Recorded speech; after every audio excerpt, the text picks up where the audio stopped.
The sun rose gently over Tawi, casting its golden light across the vibrant village. Nestled at the edge of the enchanted forest, Tawi was alive with sound and colour. The hum of early morning markets, the rhythmic pounding of mortars as women prepared meals, and the distant drumming of dancers practicing for the evening festivities. The villagers moved with purpose, their laughter and chatter weaving a tapestry of life and community. Yet, even amidst the bustling streets, the forest that bordered Tawi loomed large, its towering trees a barrier to the unknown. Whispers of its mysteries had travelled through generations. The river that snaked its way out of the forest heart was said to carry secrets from the ancestors.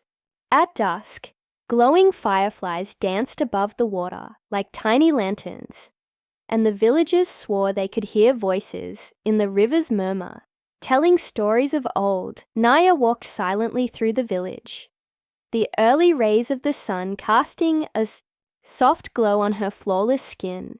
She moved with quiet grace, her eyes focused on the path ahead as she clutched an intricately embroidered bag close to her chest. It was her morning ritual, to leave her small hut before the world fully awakened and make her way to the river. The villagers watched her from the corners of their eyes, whispering among themselves as she passed. "Have you seen her skin?" one woman murmured to another. "It shines like the morning dew. What do you think she hides in that bag of hers?" "I've heard she whispers spells into her powders," another added, her voice low and tinged with fear. "That's why her face is like the moon, and ours are like tired clay." Naya ignored the murmurs, her focus never wavering. She knew the village women envied her beauty, but they could never understand. They did not know what the bag truly held: her mother's legacy, her burden, and her shield. The bag was more than a simple pouch. Its design was a masterpiece of ancestral craftsmanship. It shimmered faintly in the moonlight, its intricate patterns depicting sacred symbols that only Naya understood. It had been her mother's before her, a healer whose power had been both a blessing and a curse. The villagers had revered her once, coming to her for cures and guidance. But their reverence turned to fear when her powers grew too strong to explain. "She is no healer. She is a witch," they had whispered back then. And when the crops failed one summer, their whispers became shouts. Naya's mother had died a lonely death, and the bag had been passed to her daughter, along with its secrets. Now Naya carried the weight of her mother's magic. The powders in the bag, infused with ancestral blessings, allowed her to channel her emotions into the world around her. Love could heal a sick child. Sorrow could bring rain to thirsty fields. But anger could destroy. In the fields outside the village, Kofi leaned on his hoe, his eyes fixed on the path leading to the river. He watched Naya as she walked, her figure silhouetted against the morning light. His heart ached, but he said nothing. Kofi was a man of the earth, quiet and humble. His hands were rough from tending his crops, but his heart was tender. He had admired Naya for as long as he could remember, captivated not just by her beauty, but by the quiet strength she carried. Yet, he had never approached her. "She is not like the rest of us," his friends often said, shaking their heads. "A woman like her would not look twice at a farmer like you." But Kofi did not want to possess Naya or uncover her secrets. He simply wanted to stand beside her, to be the rock she could lean on if the whispers became too heavy. Still, his fear of rejection kept his feet rooted where they stood. Adaku sat outside her hut, her hands clenched into fists, as she watched Naya disappear into the forest. She felt the familiar sting of jealousy rise in her chest. Adaku was Naya's cousin, and though they shared blood, they could not have been more different. Where Naya's beauty was effortless, Adaku's was labored. Where Naya walked with grace, Adaku moved with force. She had spent her life overshadowed by Naya's light, and it burned her more deeply with each passing day.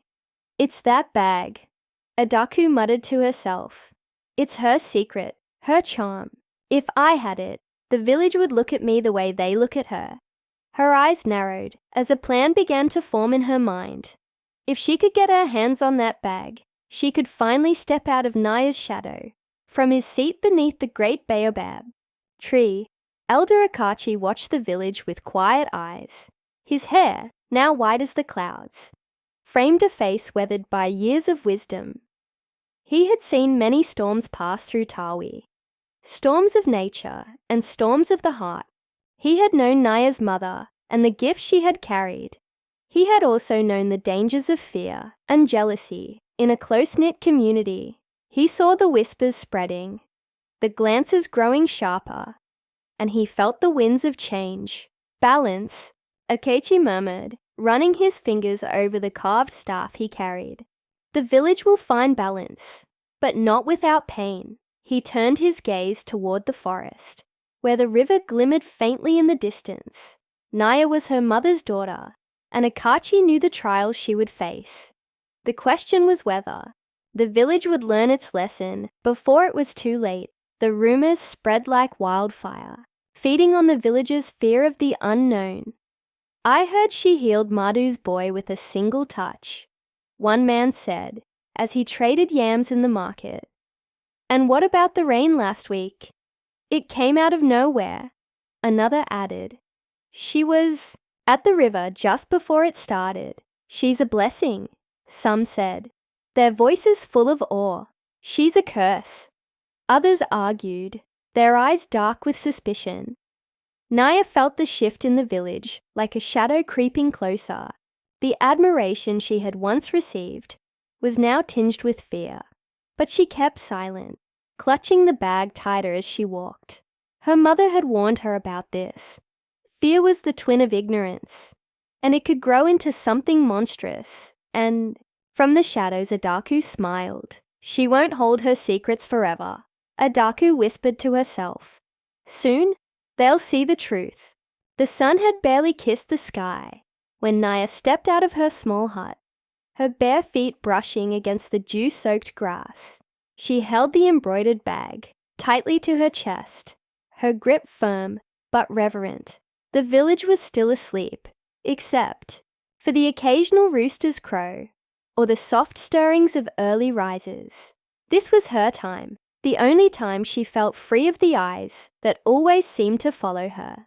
The path to the river wound through fields of maize and groves of baobab trees.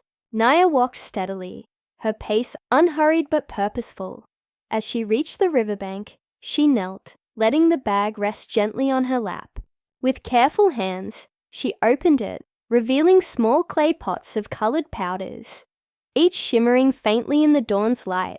She dipped her fingers into a golden powder and began to murmur, her voice low and rhythmic, carrying the cadence of an ancient chant.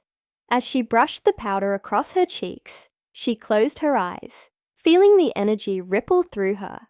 Love.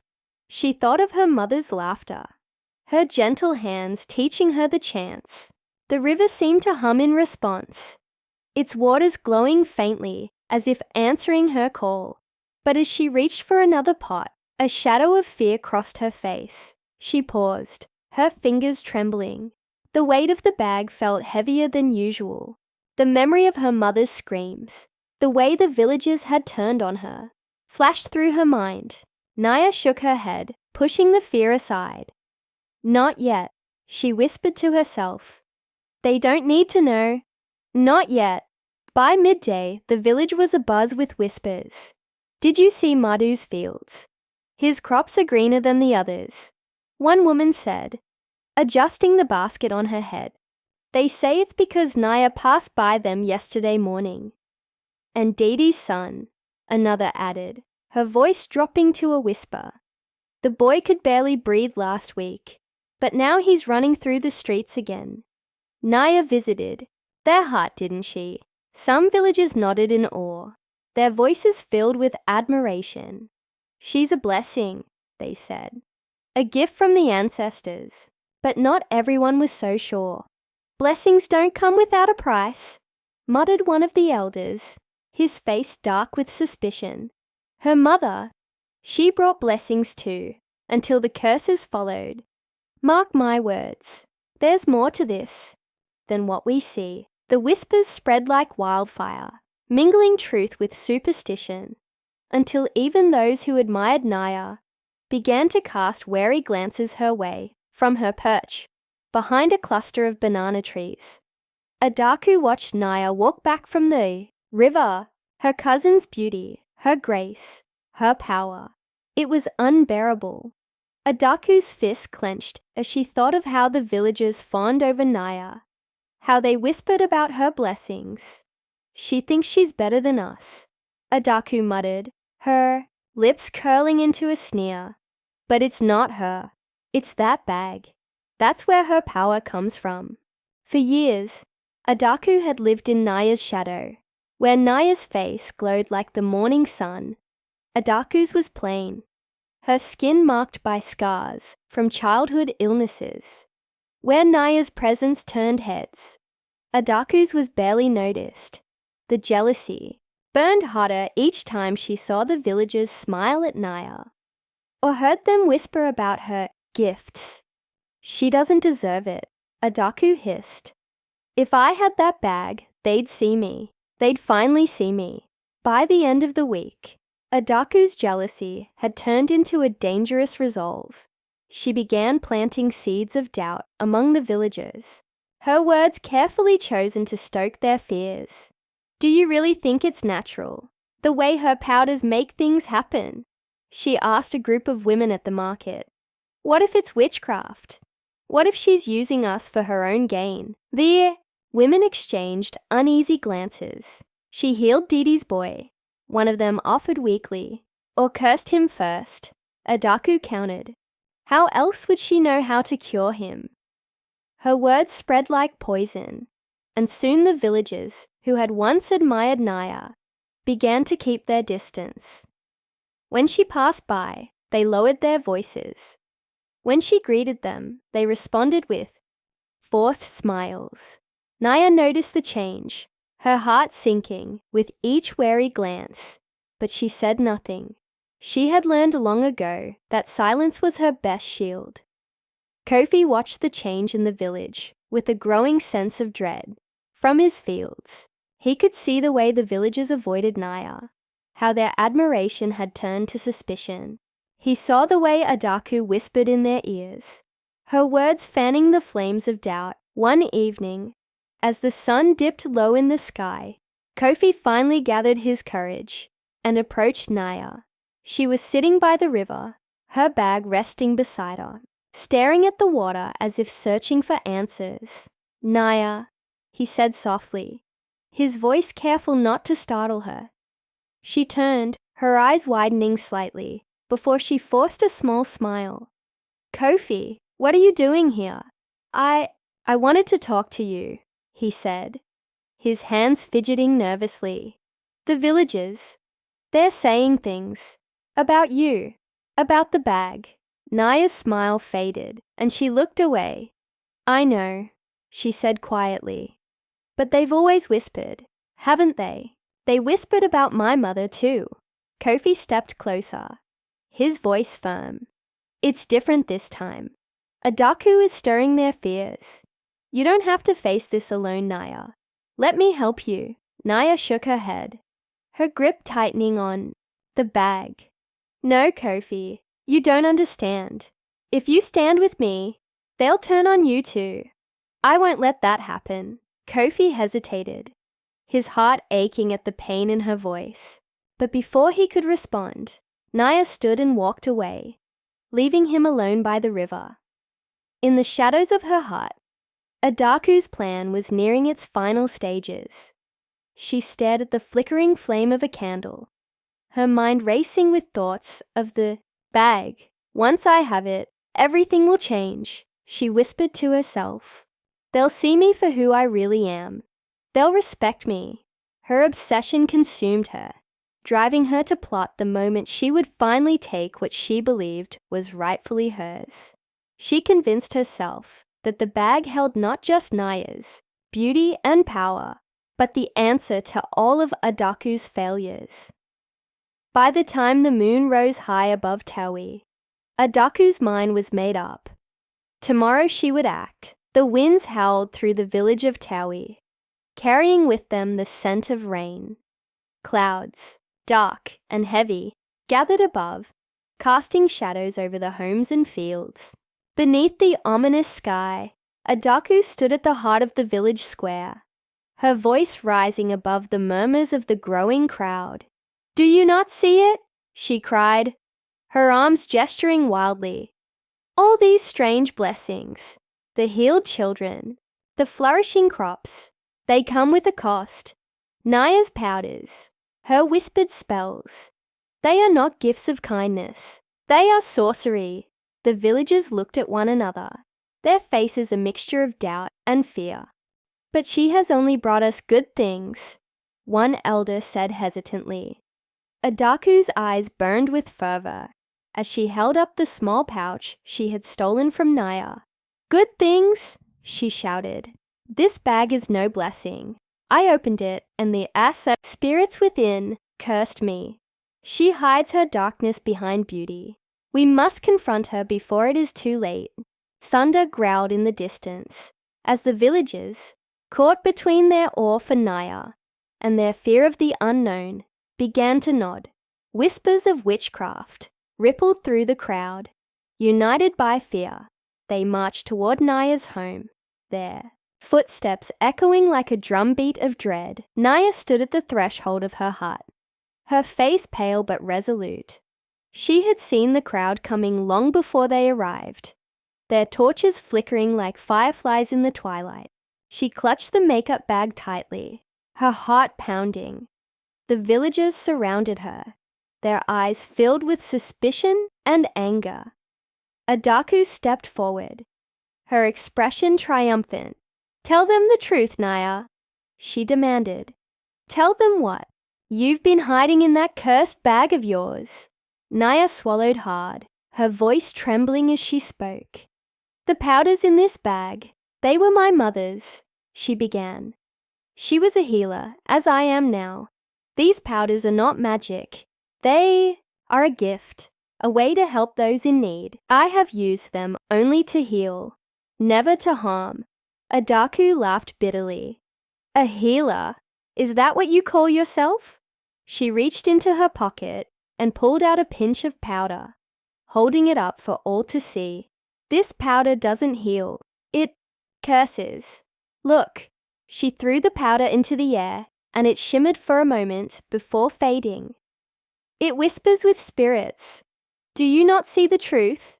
The crowd shifted uneasily. Some nodded in agreement, their fear outweighing their reason.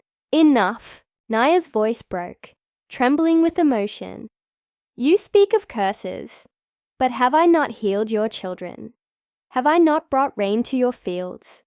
My only crime is trying to help you, just as my mother did." The villagers murmured, their anger mingling with doubt. But before anyone could respond, the voice of Elder Akechi cut through the noise like a knife. "Silence," he commanded, stepping into the circle. His staff struck the ground, and the villagers fell quiet.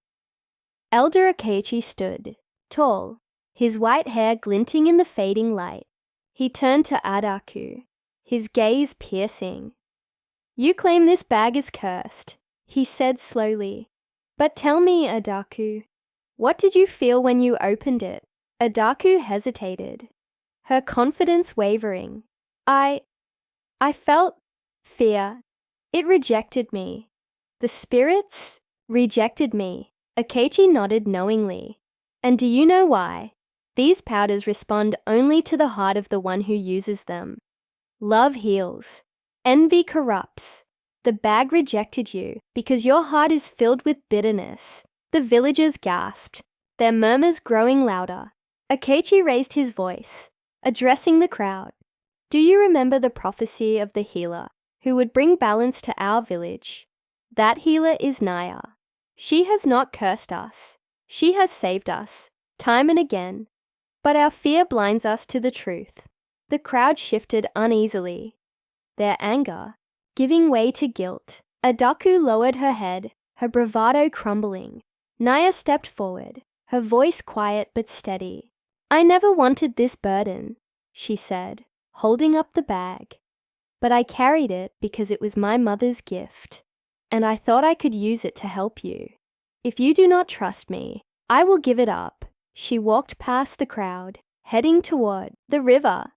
The villagers followed in silence, their torches casting flickering shadows on the ground. When she reached the riverbank, Naya knelt and opened the bag one final time. She scooped up the powders, their colors glowing faintly in her hands. Tears streamed down her face as she whispered a chant, her voice breaking. Mother, she said softly, I release your gift. May it bring peace to this village, even if it leaves me with nothing. She poured the powders into the river, and for a moment, the world seemed to hold its breath. The waters glowed golden, the light spreading like ripples across the surface. Then, darkness fell. A deep, consuming darkness that lasted only a heartbeat. When the light returned, it was brighter than before. The river sparkled under the sun's golden rays, and the air felt clean, as if the tension that had gripped the village had been washed away. Adaku fell to her knees, her body shaking with sobs. I was wrong, she whispered. Her voice choked, with regret. I let my jealousy blind me. Naya, forgive me, please. Naya turned to her, her face streaked with tears. I forgive you, Adaku, she said softly. But forgiveness does not erase the harm that has been done. You must work to heal what you have broken. Adaku nodded, her tears falling into the waste dirt. I will, I swear it. The villagers, shamed by their actions, stepped forward one by one. Forgive us, Naya, they said, their voices filled with remorse. Elder Akachi raised his staff, his voice resonating with authority. Naya's sacrifice has brought balance to our village. Let this day be a lesson to all of us. Fear and jealousy are poisons, but love and forgiveness are the cure. Let us honor her gift and move forward as one. The next morning, the village awoke to a new day. The air was fresh, the fields glistened with dew, and the river sparkled with a faint golden hue. Naya stepped out of her hut, her heart heavy with loss, but free of the burden she had carried for so long. The villagers greeted her with gifts and offerings, their eyes filled with gratitude. Adaku, standing at the edge of the crowd, approached Naya with a small basket of herbs. These are for your healing work, she said softly. If you will allow me to help. Naya smiled faintly. We will heal together, she said. As the sun rose higher, its golden light reflecting on the river, Naya turned to a group of young girls gathered nearby. She knelt beside them, her voice gentle. Do you know what true beauty is? She asked. It is not in powders or mirrors. It is in the kindness you show and the love you give. The girls nodded, their eyes wide with wonder. And as Naya spoke, the village of Tawi began its journey toward healing, united by the lessons of love, forgiveness, and the courage to face the unknown. The village square was quiet, except for the faint rustling of leaves and the soft cries of a remorseful heart. Adaku stood before Naya, her hands trembling, her knees weak. The villagers, still gathered from the night's events, watched in silence. The weight of her guilt pressed heavily on her chest, and her eyes, red and swollen, could barely meet. Naya, she began, her voice breaking. I was wrong. She dropped to her knees, her tears falling freely to the dusty ground. I let my jealousy blind me. I spread lies about you. I turned our people against you, all because I wanted what you had. I thought if I could take the bag, I could become someone they admired. But instead, I've only brought harm. To you, to them, and to myself. The villagers exchanged uneasy glances. Some shifted uncomfortably, their own shame reflected in Adaku's trembling confession. Adaku clasped her hands together, her voice growing softer. Please, Naya, I beg you, forgive me. I don't deserve it, but I cannot carry this guilt. Naya's face was unreadable as she stood there, her hands clutching the empty bag at her side. The crowd waited, the tension thick in the air as the healer stepped forward. Naya knelt down in front of Adaku, her voice quiet but steady. What you have done has caused pain, Adaku. To me, to the village, to yourself. She looked into her cousin's tear-filled eyes. But my mother once told me, the heart that forgives is stronger than the one that clings to anger. Adaku sobbed, her hands gripping the hem of Naya's dress. I will make this right, she whispered. I swear it. I will spend the rest of my life making amends. Naya nodded slowly, her expression softening. I forgive you, she said, though her voice carried the weight of sorrow. But forgiveness does not erase the scars. Trust must be rebuilt, and that will take time. Adaku nodded vigorously, her tears falling faster.